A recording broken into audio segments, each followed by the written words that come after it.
I felt sick to my stomach, I felt nervous, and now I'm feeling very insecure. Oh, didn't take you long to get in. Because there's a lot of cowboys out there. It takes a call, a click and some cash, and your home is open to a stranger. That's fine, I can just forward it on to them, that's not a problem. I'm just shocked that he's let somebody into my home. It's the middle of the day in a suburban street, and you're about to see just how easily accessible your home could be. The woman in yellow isn't a current affair producer, but the house belongs to Linda Kennedy, who's in for a shock. I've locked myself out of my house and I'm just wondering if you could come and let me in, please. We've called a locksmith we found online, and in minutes he arrives. It's all locked, it's all bolted up, doesn't work properly. There's no uniform, no signage, and no worries for a would-be thief. I just went in to get something and left something, yeah. Within minutes, the lock is picked, the door is open, and our producer is inside someone else's home. Incredibly, not once was she asked for ID or any proof that this is where she lives. Thank you. Cash?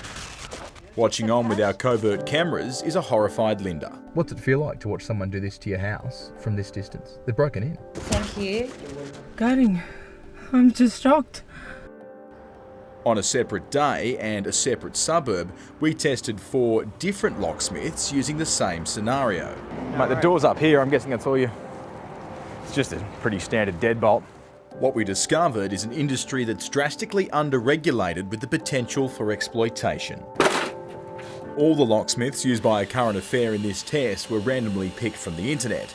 They advertised fast and reliable service, and prices ranged from $99 to $165. But their response varied drastically. No, it's all locked. The Master Locksmith Association's Code of Conduct stipulates ID must always be shown prior to service, but this man's happy to get going the moment he arrives. When first effort fails, he tries the garage, then brings out the hardware. The door is opened and this is what's left of the lock. We were offered a new set of keys on the spot. All this without any confirmation that it was actually my house. But not all locksmiths were so obliging. Yeah, mate. You got some ID? Not only did this locksmith demand ID before looking at the door, he also wanted a phone number, description of where he'd find the key inside, and a signed waiver. Ron Davison from ASAP Locksmiths agreed to speak on camera after the call-out. Yeah, locksmithing is a very trusted profession, and we should all be licensed. You know, we all carry PICs. We have the ability to enter premises. It should be compulsory.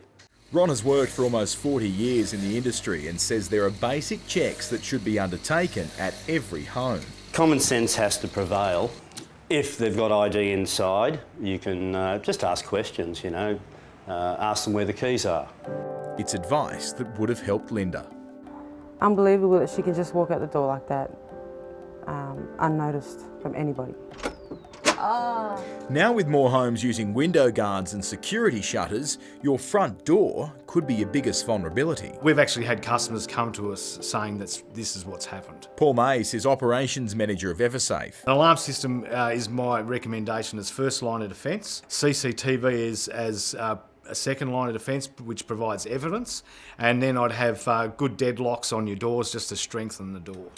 As for locksmiths, the current licensing restrictions are aiming to weed out those that cheat the system. Some people say it's easier getting a pistol licence. And after seeing our vision, Ron believes there should be more policing of the rules to bring down rogue operators. He's not wearing a uniform. He hasn't asked for ID. I wouldn't be using him. Yeah, okay, thank you. Too easy. Out of there with With everything I own.